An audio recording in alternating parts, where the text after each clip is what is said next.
Hello friends, నేను శరణ్యాని. ఇవాళ ఏడడుగుల బంధం 141వ భాగం చదువుకుందాము. రాసిన వారు మీనా ముక్తేశ్వర్ గారు. దామోదర్ వర్మ కోపంతో పైకి లెగలేక తన తలను తానే నేలకేసి కొట్టుకున్నాడు. తల్లి, క్షమించు. అమ్మా భారతమాత, నా తెలుగు తల్లివి. ఇలాంటి కుక్కలు అనుభవించడం, అది నా కళ్ళ ముందు జరగడం, జీవితంలో ఈ ఇంటి ముఖం నేను చూడలేనని అప్పుడే నిర్ణయించుకున్నాడు నా తమ్ముడు. కానీ తమ్ముడు అమ్మగారి మాట వీరుడు. మా అమ్మగారు శేషమ్మ గారికి ఆ విషయం తెలిసింది. ఆమె మాటకు ఎదురులేదు మా సంస్థానంలో. వెంటనే మనుషులనిచ్చి గుర్రబండి పంపించారు ఆమె. దామోదర్ వర్మ అంటే అమ్మకు ప్రాణం. నేనన్నా మా నాన్నగారన్నా అమ్మకు చాలా కోపం. ఆ తర్వాత వైద్యం చేస్తే చాలా రోజులకు దామోదర్ వర్మకు ఆరోగ్యం కుదుట పడింది. ఒళ్ళంతా తగిలిన ముళ్ళు, కొరడా దెబ్బలు, ఒళ్ళంతా కూడా సెప్టిక్ అయినట్లు అయ్యింది. ఆ రోజుల్లో ఆకుపసర వైద్యాలతోనే సరిచేశారు. కృష్ణవర్మకు అవన్నీ వింటుంటే ఏదో విచిత్రంగా, అద్భుతంగా తన తాతగారంటే మామూలు వ్యక్తి కాదు అని, ఇంకా చాలా గొప్ప, తనకు తెలిసిన విషయం చాలా తక్కువ అన్నది అర్థం చేసుకుంటూ ఉన్నాడు. అతని కళ్ళు వెంట కన్నీరు వస్తూ ఉంది. రవివర్మ ఆశ్చర్యంగా చూస్తున్నాడు. కృష్ణవర్మ చేతిని తన చేతుల్లోకి తీసుకున్నాడు, బాధపడవద్దని. వేణుధర్ వర్మ గారికి దగ్గు రావడంతో చెప్పలేక ఆపేశారు. అమ్మాయిని అడిగి తెలుసుకోండి అంటూ మంజీరా వైపు చూపించారు. ఈ మంజీరా ఎవరో తెలుసా అన్నారు వేణుధర్ వర్మ గారు దగ్గుతానే. అలాగే చూశాడు కృష్ణవర్మ. ఈ మంజీరా వర్మ దామోదర్ వర్మ కూతురు అని చెప్తున్న వేణుధర్ గారి మాటకు ఆశ్చర్యపోయాడు కృష్ణవర్మ. అలాగే చూస్తున్నాడు రవివర్మ. వేణుధర్ వర్మ గారికి విపరీతంగా దగ్గొచ్చింది. మంజీరా వర్మ ఆయనకు వైద్యం చేశారు. ఆస్మా ఉండడంతో దానికి తగ్గట్టుగా వైద్యం చేస్తున్నారు మంజీరా గారు. వేరే ఇంజెక్షన్ చేయించండి, వెంటనే తగ్గుతుందని చెప్పాడు కృష్ణవర్మ. ఆప్యాయంగా చూస్తూ నవ్వింది మంజీరా వర్మ. చూసావా తల్లి మంజీరా, అదే విరోధికి కూడా సహాయం చేసే గుణం వాడి తాతలో ఉంది. అదే నా తమ్ముడు నెత్తురులో ఉంది. అందుకే నా తమ్ముడి మనవడు నాకు మంచి వైద్యం చేయమని చెబుతున్నాడన్నీ వింటూ కూడా అంటూ బాగోకపోయినా గర్వంగా మీసం మెల్లేస్తున్నారు వేణుధర్ వర్మ గారు. అర్థమైందా కృష్ణవర్మ నేనెవరో అన్నది మంజీరా వర్మ. మనసులో పొంగుకొస్తున్న సంతోషాన్ని దాచుకుంటూ కృష్ణవర్మ, అవును మీరు నాకు మేనత్త అన్నాడు నవ్వుకుంటూ సంతోషపడుతూ. మంజీరా కృష్ణవర్మ తాతగారు ఇచ్చిన మాట ప్రకారం ఏ విషయాన్ని కూడా బయట పెట్టకుండా ఇన్ని సంవత్సరాలు కాపాడారు. వాడు నా తమ్ముడు, వాడు బంగారం అంటున్న వేణుధర్ వర్మ గారి మాటలకు మీకు ఆరోగ్యం బాగోలేదు, మాట్లాడకండి పెద్దనాన్నగారు అని చెప్పింది మంజీరా వర్మ. నిజానికి రాచరికాలు, చంద స్వభావాల వల్ల మిగిలింది ఏమీ లేదు. అది నా జీవితమే నిరూపించింది. అందుకే నా తమ్ముడిని నేను చూడాలి. ఆఖరి నిమిషంలో నా తప్పు వాడి ముందు ఒప్పుకోవాలి. నువ్వే నీ తాతకు తెలియచేయాలి కృష్ణవర్మ అంటూ ఉన్నారు ఆయన. ఒకసారి ఇలా రా కృష్ణవర్మ అంటూ పిలిచాడు వేణుధర్ వర్మ. ఇప్పటి వరకు మీ అత్తకు కూడా తన తండ్రి బతికే ఉన్నాడన్న విషయం చెప్పలేదు. నీ పెళ్ళికి శుభలేఖ పంపారు మీ అత్త మంజీరా వర్మ పనిచేస్తున్న హాస్పిటల్లో ఉన్న సైకాలజీ డాక్టర్ గారికి. ఆ పెళ్లి శుభలేఖలో మీ తాతగారి ఫోటో కూడా చూసింది మంజీరా వర్మ. ఆ శుభలేఖ ఇంటికి తీసుకువచ్చింది, నాకు చూపించింది. ఫోటోలో ఉన్న వ్యక్తి చనిపోయారని చెప్పారు కదా పెద్దనాన్నగారు అంటూ ప్రశ్నించింది. మరణం ముంచుకొస్తుంది, అందుకే చెప్పాను మంజీరాకు. దామోదర్ వర్మ ఎవరో కాదు, నీకు అన్న తండ్రి అని, వాళ్ళ నాన్నగారికి సంబంధించిన వాళ్ళు ఎవరు లేరు, నువ్వు ఒక్కడవే ఉన్నావని మీ అత్తకి చెప్పాను. ఎప్పటికప్పుడు మీ గురించి అన్నీ తెలుసుకుంటానే ఉన్నాను అని చెప్పలేక చెబుతూ ఆయన ఇంజెక్షన్ మత్తులోకి నిద్రలోకి. కృష్ణవర్మ నీకు ఒక ముఖ్యమైన విషయం చెప్పాలి అన్నారు మంజీరా వర్మ గారు. ఏమిటత్తమ్మా అంటున్నప్పుడు కృష్ణవర్మ కళ్ళల్లో నీళ్లు కదిలాయి. ఇలా రండి అంటూ మంజీరా వర్మ గారు తన గదిలోకి తీసుకువెళ్ళారు. అక్కడున్న ఫోటో చూసి బిత్తరపోయాడు కృష్ణవర్మ. రవివర్మ ఆశ్చర్యంగా అలాగే చూస్తూ ఉండిపోయాడు. మంజీరా వర్మ కృష్ణవర్మ వైపు అలాగే చూసింది. ఏంటిది కృష్ణ, నీలాగే ఉన్నాడు, కానీ స్టైల్ మార్పుతో కదూ అన్నాడు రవివర్మ. అవును అన్నట్లు ఆశ్చర్యంగా చూస్తున్నాడు కృష్ణవర్మ. మంజీరా వర్మ మాట్లాడుతూ, అవును కృష్ణ నీలాగే ఉన్నాడు. నీ పెళ్లి శుభలేఖ చూసే వరకు నాకు కూడా ఏ విషయాలు తెలియదు. నాకు కన్న తండ్రి ఉన్నాడని, నా కన్న తండ్రి కుటుంబాన్ని మొత్తం కూడా కక్షలతో, కార్పణ్యాలతో మట్టు పెట్టారని, ఆ వంశంలో మిగిలింది కృష్ణవర్మగా నువ్వేనని నాకు అప్పుడే తెలిసింది. చెప్తున్న మంజీర వైపు ఆశ్చర్యంగా చూశారు రవివర్మ, కృష్ణవర్మ. అతను ఎవరు అన్నాడు రవివర్మ. శంకర్నాథ్ కొడుకు మౌళీనాథ్ అన్నది కోపంగా మాట్లాడుతున్న మంజీరవర్మ. నాకేం అర్థం కాలేదత్తా అన్నాడు కృష్ణవర్మ. అర్థం కావాలంటే మనం గతం తెలుసుకోవాలి. నేను మీతో రేపొద్దున్నే మాట్లాడతాను. పెద్దనాన్నగారిని దగ్గరుండి చూసుకోవాలంటూ వారికి ఉండడానికి విడిది గృహాన్ని చూపించింది మంజీరవర్మ. రవివర్మ, కృష్ణవర్మ రూమ్లోకి చేరుకున్నారు. ఏమిటన్నా ఇదంతా గజిబిజిగా ఉంది, ఇదంతా వద్దు, మనం వెళ్ళిపోదాం అన్నాడు కృష్ణవర్మ. ఏదైనా ఆపద ఉండే పని అయితే తాతగారు చెప్పేవారు కాదు కదా అన్నాడు రవివర్మ. నాకెందుకు ఇదంతా వినటానికి అర్థం చేసుకోవడానికి కూడా అర్థం కావడం లేదన్నాడు కృష్ణవర్మ ఆందోళనగా. అసలు వాడెవడు నాలాగా ఉండడం ఏమిటి? వాడు అవతారం చూస్తుంటే ఏదో పెద్ద రౌడీలాగా ఉన్నాడుగా అన్నయ్య. అనవసరంగా లేనిపోని విషయాల్లోకి తలదూర్చడం ఎందుకు? ఆనందంగా ఉన్న జీవితాలను సమస్యల్లో పెట్టుకుంటావేమో అనిపిస్తుంది అన్నాడు కృష్ణవర్మ. అలాంటప్పుడు చెప్పి వెళ్ళిపోదాం తమ్ముడు అన్నాడు రవివర్మ. ఉండండి, ఒకసారి తాతగారితో మాట్లాడదామని దామోదర్ వర్మ గారికి ఫోన్ చేశాడు కృష్ణవర్మ. దామోదర్ వర్మ ఫోన్ తీశారు. కృష్ణవర్మ మాట్లాడుతూ, తాతగారు ఏమిటిదంతా? వీళ్ళింటికి వస్తే ఏదేదో చెబుతున్నారే అన్నాడు కృష్ణవర్మ. ఏమని చెప్పారా అన్నాడు దామోదర్ వర్మ గారు. ఇక్కడ వేణుధర్ వర్మ గారు ఉన్నారు. ఆయన మీ అన్నగారని, జగదీష్ వర్మ గారు మీ నాన్నగారిని ఇంకా ఏవేవో చెబుతున్నారు తాతగారు అని చెప్పాడు కృష్ణవర్మ. అవన్నీ నిజమే కృష్ణ. నేనుగా దూరం అయితే నీకంటూ కుటుంబం ఎవరు ఉండరు అనుకున్నాను. వాళ్ళకి వాళ్ళే మనసు మార్చుకుని వారి గురించి వారే చెప్పడం ఆనందమే అన్నాడు దామోదర్ వర్మ. ఇక్కడంతా ఏదోలాగా అనిపిస్తుంది తాతగారు. భయపడకపోవడానికి ఏమీ లేదు కృష్ణవర్మ. అసలైన మూర్ఖత్వం నిండిన మా నాన్నగారు కాలం చేశారు. అన్నయ్య కూడా అదే దారిలో ఉండేవాడు. ఆఖరి రోజులో వాడికి జ్ఞానం కలిగినట్లుంది అన్నారు దామోదర్ వర్మ గారు నవ్వుతూ. అదంతే సరే తాతగారు, మీకు ఒక అమ్మాయి కూడా ఉందంట కదా అంటున్న కృష్ణవర్మ మాటకు, ఏమిటి కృష్ణ నువ్వు అనేది? నాకు అమ్మాయి ఉండడం ఏమిటి అన్నాడు దామోదర్ వర్మ ఆశ్చర్యపోతూ. అవును తాతగారు, మంజీరవర్మ మీ అమ్మాయి అంట అని చెబుతున్నారు. ఆమెకు మీ పోలికలు కూడా ఉన్నాయన్నాడు కృష్ణవర్మ. దామోదర్ గారు ఆశ్చర్యంతో అలా ఉండిపోయారు. తొలిచూలుగా అమ్మాయి పుట్టింది, పురిట్లోనే చనిపోయిందా? తర్వాత పుట్టింది కొడుకు. కూతురు ఎక్కడి నుండి వచ్చిందని ఆలోచిస్తూ ఉన్నారు దామోదర్ వర్మ గారు. ఏమో తాతగారు, ఆమె మిమ్మల్ని చూడాలని కూడా అన్నట్లు చెబుతుంది. అలా చెబుతున్నప్పుడు ఆమె కళ్ళల్లో నీళ్లు కూడా చూశాను నేను అన్నాడు కృష్ణవర్మ. అంతా విచిత్రంగా ఉంది తాతగారు. అనవసరంగా ఇక్కడికి వచ్చాము ఏమిటో అన్నాడు కృష్ణవర్మ. లేదు కృష్ణ, ఆందోళన పడాల్సిన అవసరమే లేదు అన్నారు దామోదర్ వర్మ గారు. కానీ నాకు చాలా చిత్రంగా ఉంది. నాకు కూతురుందని మా అన్నయ్య చెప్పడం. ఆ ఇంటి వ్యవహారాలు నచ్చక వచ్చేసాను కృష్ణ. కానీ మా నాన్నగారు నా ఆస్తిపాస్తులు మాత్రం నాకే లాయర్ల ద్వారా పంపించి ఇచ్చేశారు. అవి నేను తీసుకుని ఎన్నో ఎకరాల పొలాలను కొని పేదలందరికీ పని కల్పించాను. అలాగే కట్టడాలు కట్టించి అలా కొంతమందికి పని కల్పించాను. గవర్నమెంట్ వాళ్ళతో పేదలకు ఇల్లు పట్టాలు పనులు చేసుకోవడానికి పొలాలు వారి ద్వారా వచ్చేలా చేశాను. వాటి కోసం కొంత డబ్బు నేనే కట్టాను. అవన్నీ తెలిసిన వాళ్ళు మన కుటుంబం అంటే ప్రాణంగా ఉంటారు. మా అన్నయ్య పిల్లలు లేరు. ఎన్నో సంవత్సరాల తర్వాత 2 అమ్మాయిలు పుట్టారని చెప్పుకునేవారు. మగ సంతతి లేదు అని తెలుసు అన్నారు దామోదర్ వర్మ గారు. తాతగారి పరిస్థితి ఏమీ బాగోలేదు తాతగారు. అక్కడ నేను నా ఫ్రెండ్కి చెప్తాను, మీరు వస్తే బాగుంటుందిగా అన్న కృష్ణవర్మ. లేదు కృష్ణ, ఆ ఇంట్లోకి నేను రాలేను. గుమ్మం తొక్కొద్దని మా నాన్న అన్న ఇద్దరు అన్నారు. అన్న నాన్న లేరు. ఇప్పుడు అన్నయ్య పరిస్థితి బాగోలేకపోయినా నేను రాలేను అన్నారు దామోదర్ వర్మ గారు. ఇంతలో ఎవరో వస్తే తలుపు తీశాడు రవివర్మ. కృష్ణవర్మ, ఎవరు మాట్లాడేది అన్నారు మంజీరవర్మ గారు. తాతగారు మాట్లాడుతున్నారు అన్నాడు కృష్ణవర్మ. ఒక్కసారి నేను మాట్లాడతానంటూ ఫోన్ తీసుకుంది మంజీరవర్మ. నేనెవరో మీకు తెలియదు, మీరెవరో కూడా ఇంతకాలం నాకు తెలియదు.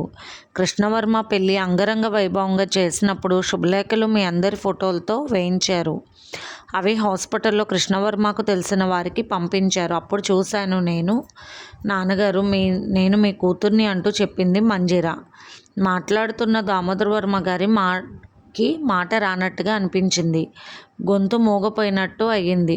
ఎవరు? ఏం మాట్లాడుతున్నావమ్మా? ఎవరు చెప్పారు నీకు అలా అన్నారు దామోదర్ వర్మ గారు. అవన్నీ తర్వాత మాట్లాడుకుందాం, ఒక్కసారి మీతో మాట్లాడాలి అంటున్నారు నాన్నగారు. పెద్దనాన్నగారు అంటూ కాస్త వేగంగా వెళ్ళి వేణుధర్ వర్మ గారి దగ్గర పెట్టింది ఫోన్ మంజిర. మాట్లాడండి పెద్దనాన్నగారు అని వివరం చెప్పింది మంజిర. దామోదర్, అరే దాము, నా కోసం ఒక్కసారి రారా. ఎన్ని సంవత్సరాలు పట్టింది నా మూర్ఖత్వం పోవడానికి. తప్పు నాదే, నన్ను క్షమించు. రావాలి, నువ్వు నా కోసం వస్తావు కదూ అంటున్నారు వేందర్ గారు. ఎన్నాళ్ళుగాను తన కుటుంబంతో దూరంగా ఉన్న దామోదర్ వర్మ గారికి తెలియని దుఃఖం అనిపించింది, ఆవహించింది.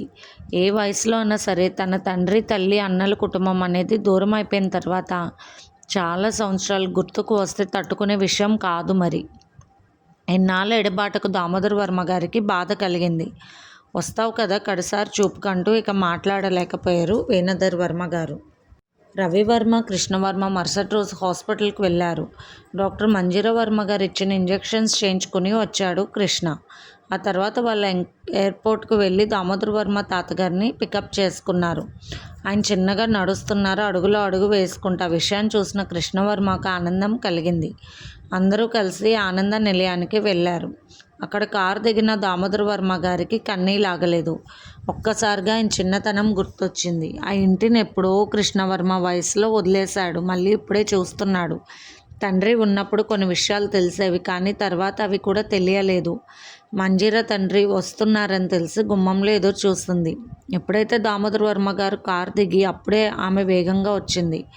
దామోదర్ వర్మ ఎంతటి మంచివాడని కూడా పెద్దనాన్నగారి నోటి వెంట విన్నది మంజిర. తన కన్న తండ్రి ఉన్నా కూడా ఎవరు లేని అనాథగా పెద్దనాన్న వాళ్ళతో పెరిగింది. కూతురు అని చెప్పిన తర్వాత దామోదర్ వర్మ గారికి ఆశ్చర్యం కలిగింది. చాలా వరకు పోలికలు ఉన్నాయి మంజిరాకు. నాన్న అన్నది మంజిర. ఏమ్మా అంటూ పలకరించి తన అన్నకి ఎలా ఉంది అని అడిగారు దామోదర్ వర్మ గారు. ఇంతవరకు ఏమీ తెలియకుండా సడన్గా ఒకరు నాన్న అని అనగానే ఆ విషయాన్ని పూర్తిగా మనస్ఫూర్తిగా స్వీకరించలేకపోయారు దామోదర్ వర్మ గారు. నిజమే, ఆయన జీవితంలో ఎన్నో డక్క మొక్కేళ్ళు తిన్నారు. తన భార్యను, కొడుకుని, నిండు గర్భంతో ఉన్న కోడల్ని పోగొట్టుకున్నారు. గుండె ఎప్పుడు బండరాయిగా మారిపోయింది.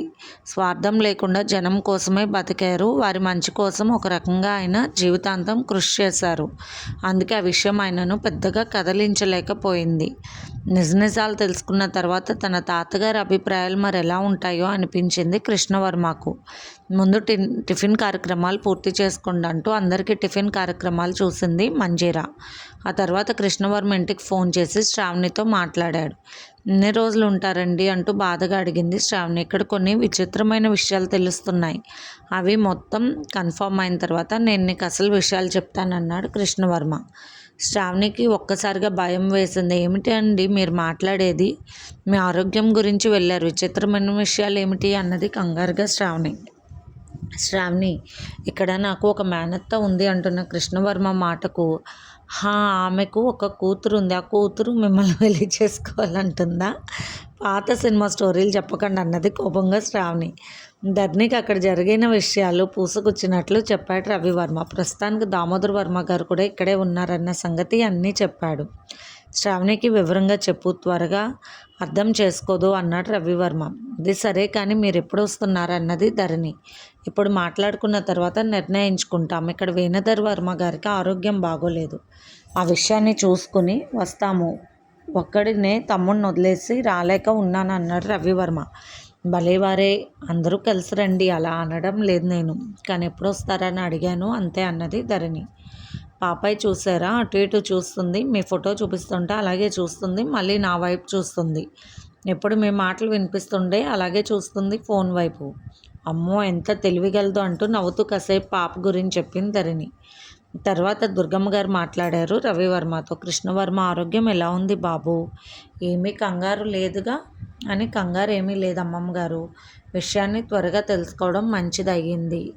కొన్ని ఇంజెక్షన్స్ ఇచ్చారు, 3 రోజులకి అవి పూర్తయ్యాక వెంటనే బయలుదేరి వస్తాము. ఈ లోపు జరిగిన విషయాలు ధరణికి చెప్పిన విషయాలు మీకు చెప్పమన్నాను.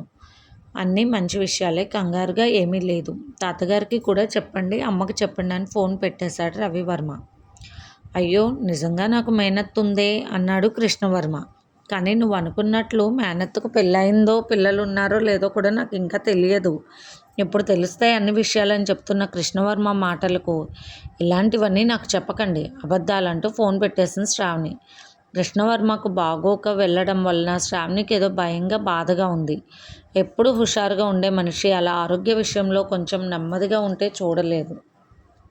అది భార్య అయితే మరింత కష్టం. కొత్తగా పెళ్ళి అయింది కానీ సంతోషం ఎక్కువ రోజులు కూడా లేదు. ఏమిటో ఇలా జరిగిందనుకుంది శ్రావణి. తర్వాత ధరణి శ్రావణికి చెబుతున్న మాటలు విని నిజమా అక్క అంటూ ఆశ్చర్యపోయింది. నిజమే, దామోదర్ వర్మ తాతగారు కూడా వెళ్ళారంట. ఆయన చిన్నగా అడుగులు వేస్తున్నారు. అన్నీ మీ బావగారు సంతోషంగా చెప్పారు. అన్నీ మంచిగా ఆలోచించు శ్రావణి, ఏమీ కాదని చెప్పింది ధరణి. కొంతసేపు గడిచిన తర్వాత అందరినీ వేణుధర్ వర్మ గారి దగ్గరకు తీసుకువెళ్ళింది మంజీరా వర్మ. వేణుధర్ వర్మ గారు దామోదర్ వర్మ గారి వైపు చూసి సంతోషాన్ని దుఃఖాన్ని రెండింటినీ తట్టుకోలేకపోయారు. ఆయనకు ఆయాసం బాగా వచ్చింది. చేతిని తమ్ముడికి అందించారు. దామోదర్ వర్మ గారికి ఆ చేతిని అందుకుని, నేను వెళ్ళేటప్పుడు ఎలా ఉన్నాడు అన్నయ్య, ఇప్పుడు ఇలా ఉన్నారు. అవును, నేను అలా లేను. వయసు పెరిగింది, అనుభవాలు పెరిగాయి. నిజం తెలుసుకున్నారు, అంతే చాలు అని. మీకు ఏమీ కాదన్నయ్య అని చెప్పారు దామోదర్ వర్మ గారు. వాళ్ళిద్దరిని చూస్తే అలాగే ఉన్నారు రవివర్మ, కృష్ణవర్మ, మంజీరా. ఆ తర్వాత ఇద్దరు వ్యక్తులు వచ్చారు. సరిగ్గా చూస్తే చిన్నవాడు, అచ్చుగుద్దినట్లు కృష్ణవర్మలాగా ఉన్న అబ్బాయి. ఓకే, శంకర్నాథ్, మౌలినాథ్ తండ్రి కొడుకులని చెప్పారు కదా మంజీరా వర్మ గారు అని చెప్పాడు చిన్నగా రవివర్మ. అవునంటూ అలాగే చూస్తున్నాడు కృష్ణవర్మ. వాళ్ళని చూసి అలాగే ఉండిపోయారు దామోదర్ వర్మ గారు చాలా ఆశ్చర్యంగా. వేణుధర్ వర్మ గారి చేతిని అందుకున్నారు దామోదర్ వర్మ గారు. అన్న తమ్ముళ్ళ మనసులో ప్రేమలు పొంగిపోయాయి. ఎప్పుడో విడిపోయిన బంధం ఒక్కసారిగా మర్రి ఊడలుగా ఇద్దరిని చుట్టేసింది. వాళ్ళిద్దరి కళ్ళు వర్షిస్తున్నాయి. మంజీరా వర్మ వేణుధర్ వర్మ గారిని ఓదార్స్తూ ఉంది. దామోదర్ వర్మ గారిని కృష్ణవర్మ భుజం మీద చేయి వేసి ఓదార్స్తున్నాడు. అంతలోనే వేణుధర్ గారి ఆరోగ్యం క్షీణించింది. శంకర్నాథ్, మౌలినాథ్ అలాగే చూశారు వేణుధర్ వర్మ గారి వైపు. మౌలినాథ్ చూపులు అసలు ఎటు వేరే వైపు చూడడం లేదు. నిర్లక్ష్యం అతని కళ్ళల్లో కొట్టొచ్చినట్లు కనిపిస్తుంది. రవివర్మకు ఆశ్చర్యంగా ఉంది. వేరు వేషాల్లో ఒకే రూపాన్ని చూడడం ఎంత ఆశ్చర్యంగా ఉంటుందో. అది సినిమాలకే సాధ్యం అనుకున్నాడు. కానీ కళ్ళతో అజ్జుకున్నట్లు కృష్ణవర్మ లాంటి రూపాన్ని చూసి ఆశ్చర్యంగా చూస్తున్నాడు రవివర్మ. కృష్ణవర్మకు తన తాతగారికి ఎలా ఉంటుందో అని ఆయన భుజం మీద చెయ్యి వేసి ఉన్నాడు. వెంటనే అంబులెన్స్ పంపించమని మంజీరా గారు ఫోన్ చేశారు. నాకు నా తల కొరివి కృష్ణవర్మ పెట్టాలి దామోదర్ అంటూ ఆఖరి కోరిక అతి కష్టం మీద చెప్పి కన్నుమూశారు వేణుధర్ వర్మ గారు. ఆ మాటలు విన్న మౌలినాథ్ చూపులు కృష్ణవర్మ వైపు తిరిగాయి. అతని కళ్ళు ఆశ్చర్యంతో, ఒక రకమైన ఈర్ష్యభావంతో పెద్దవయ్యాయి. కృష్ణవర్మ కూడా మౌలినాథ్ వైపు అలాగే చూస్తున్నాడు. ఎవరు నువ్వు, నాలాగే ఎందుకున్నావు అన్న ప్రశ్నలు ఇరువురి కళ్ళల్లోని భావాలలో ఒకేసారి కనిపించాయి. దామోదర్ వర్మ గారు అలాగే కూర్చోబడిపోయినట్లయితే కృష్ణవర్మ ఓదార్స్తూ అక్కడున్న డాక్టర్స్ కిట్ తీసుకుని ఆయనకు సరైన వైద్యం చేస్తున్నాడు కృష్ణవర్మ. బీపీ ఎక్కువ ఉండడంతో వెంటనే ఇంజెక్షన్ చేశాడు కృష్ణవర్మ. కృష్ణవర్మకు వేరొక ఆలోచన మాత్రం లేదు. తన తాతగారి ఆరోగ్యం కోసమే ఉంది. వీళ్ళంతా ఎవరు, వాళ్ళతో మనకేం పని అన్నట్లే ఉంది ఆయన ఆలోచన. తాతగారి మంచితనం తెలుసుకున్న కృష్ణవర్మకు తన తాతగారిపై మరింత గౌరవం పెరిగింది. వేణుధర్ గారి మూర్ఖత్వం తెలుసుకున్న కృష్ణవర్మకు ఆఖరి గడియలో అన్నీ తెలుసుకున్నట్లు ఉన్నారు అనుకున్నాడు. వేణుధర్ వర్మ గారికి వంశంలో మగ సంతతి లేకపోవడం కూడా ఒక కారణం కావచ్చు అనుకున్నాడు. మరి నాలో ఉన్న ఈ వ్యక్తి ఎవరు? వర్మ ఫ్యామిలీకి చెందినవాడు కాదా? రవివర్మ రాజశేఖర్ నిలయానికి ఫోన్ చేసి జరిగిన విషయాలను తెలియచేసి, ఇబ్బంది పడకండి, భయపడకండి, త్వరగానే వచ్చేస్తాము, ఇక్కడ పరిస్థితి ఇలా ఉందని వివరించి ఫోన్ పెట్టేశాడు. శ్రావణి ఆలోచనలతో సతమతం అవుతుంది. ఏం జరుగుతుంది, ఏమిటి అసలు? కృష్ణవర్మ గారికి సడన్గా ఆరోగ్యం చెడిపోవడం ఏమిటి? బెంగళూరు హాస్పిటల్కి వెళ్ళడం ఏమిటి? అక్కడ ఆయనకు తన కుటుంబ సభ్యులు వేరే ఉన్నారని తెలియడం అన్నీ ఆశ్చర్యంగా ఉన్నాయి. ఏం జరగబోతుందో ఏమిటో అని ఆలోచిస్తూ ఉంది. కృష్ణవర్మ చెప్పిన టాబ్లెట్స్ వేసుకుంటుంది. దుర్గమ్మ గారికి ఆందోళనగా ఉంది. ఏమిటో, ఎక్కడో దూర ప్రాంతాల్లో ఉన్నారు. అక్కడ జరగరానివి జరుగుతున్నాయి, కంటికి కనపడకుండా, తెలియకుండా. ఆప్తులకి ఏదైనా ఇబ్బందుల్లో వస్తే మనసుకు చాలా బాధగా ఉంటుంది. అదే బాధను రాజశేఖర్ నిలయంలోని సభ్యులు అనుభవిస్తున్నారు. అసలు ఏం జరుగుతుందో తెలియడం లేదు. ఎప్పటికప్పుడు రవివర్మ అన్నీ తెలియజేస్తున్నాడు కాబట్టి కంగారు లేదు. లేకపోతే కృష్ణవర్మ ఆరోగ్యం గురించి దిగులుగా అనిపించేది అనుకున్నారు దుర్గమ్మ గారు. ధరణి మాట్లాడుతూ అక్కడున్న సమస్య ఏమీ లేదు నానమ్మ. అందుకే ఆయన ఉన్నది ఉన్నట్టు చెప్పారు. శ్రావణి, నువ్వు కూడా ఏమీ ఆలోచించుకు. అసలు అక్కడ ఏమిటో ఇంకా సంగతులు ఎవరికీ తెలియదు. ఆందోళన పడే విషయాలు ఏమీ లేవని చెబుతున్నారు మీ బావగారు. లోపు జరిగింది ఇంకా ఏమిటంటే తల కొరివి కృష్ణవర్మ గారు పెట్టాలని వేణుధర్ వర్మ గారు కోరుకున్నారంట అని చెప్పింది ధరణి. ఇన్నాళ్ళు ముక్కు ముఖం తెలియదు, ఉన్నారో లేదో తెలుసుకునే మనుషులు వాళ్ళకి ఆఖరి సమయంలో గుర్తుకొస్తే చెయ్యాలా ఏమిటన్నది శ్రావణి కోపంగా. అసలే భర్తకు ఒక రకంగా ఉందన్న ఆందోళనలో ఉన్న శ్రావణికి ఇవన్నీ ఆయన కాళ్ళకు చుట్టుకుంటూ అయ్యి అన్న కంగారుగా ఏదో తెలియని భయం శ్రావణి మనసుకు ఆవరించింది. ఆమె కృష్ణవర్మకు దూరంగా ఉండలేకపోతుంది. ధరణికి పాపాయితో సమయం సరిపోతుంది. సుప్రజ గారు అటు బాబుని చూసుకుంటూ ఇటు ఇంటి బాధ్యతలతో సతమతం అవుతున్నారు. దుర్గమ్మ గారు తన భర్తను చూసుకుంటూ అందరికీ మంచి చెడ్డ చెబుతూ బిజీగా ఉన్నారు. శ్రావణికి కాలేజీకి వెళ్ళినా కూడా మనసు పనిచేయడం లేదు. ఏమిటో ఏమీ అర్థం కాని పరిస్థితి ఆవరించింది. కృష్ణ ఎప్పుడొస్తారు మీరు అని ఆందోళనగా ఉంది శ్రావణి మనసు. వేణుధర్ వర్మ గారి కోరుకున్నట్లే ఆయనకు తల కొరివి పెట్టమని దామోదర్ వర్మ గారు చెప్పారు. అందుకు కృష్ణవర్మ అంగీకరించాడు. ఆ కార్యక్రమాలన్నీ జరుగుతున్నప్పుడు రవివర్మ తోడుగానే ఉన్నాడు. అక్కడికి ఏదో మొక్కుబడిగా వచ్చినట్లు శంకర్నాథ్, మౌలినాథ్ ఇద్దరూ కాసేపు కనిపించి వెళ్ళిపోయారు. మంజీరా వర్మకు దుఃఖం ఉన్నది. ఇన్నాళ్ళు ఈ ఆనంద నిలయంలో తన పెద్దనాన్నగారితో ఉండేది. ఇప్పుడు ఎవరూ లేకుండా ఒంటరిగా అయిపోయింది తన బ్రతుకు అనుకున్న మంజీరాకు చాలా బాధగా అనిపించింది. పంతులు కృష్ణవర్మను 11 రోజుల వరకు ఎక్కడికి వెళ్ళొద్దని, అన్ని కార్యక్రమాలు చేసిన తర్వాతే ఊరు దాటాలని చెప్పడంతో కృష్ణవర్మ అక్కడే ఉండాల్సి వచ్చింది. ఈ సంగతి వివరించి రవివర్మ తను బయలుదేరటానికి అంతగా ఇష్టం లేకపోయినా ఇంటి దగ్గర పరిస్థితుల ప్రకారం బయలుదేరాలి అనుకుని తన తల్లికి ఫోన్ చేశారు. అటువంటి సమయంలో కృష్ణవర్మను ఒంటరిగా వదలవద్దు రవి. అటు చూస్తే తాతగారు ఏమంత ఆరోగ్యవంతులు కాదు. నువ్వు అక్కడ తోడుగా అన్నగా నిలబడాలి కృష్ణవర్మకని వసుంధరాదేవి గారు చెప్పారు. ధరణి కూడా అలాగే చెప్పింది అంటూ అలా ఒంటరిగా కృష్ణవర్మని వదిలి రావద్దు.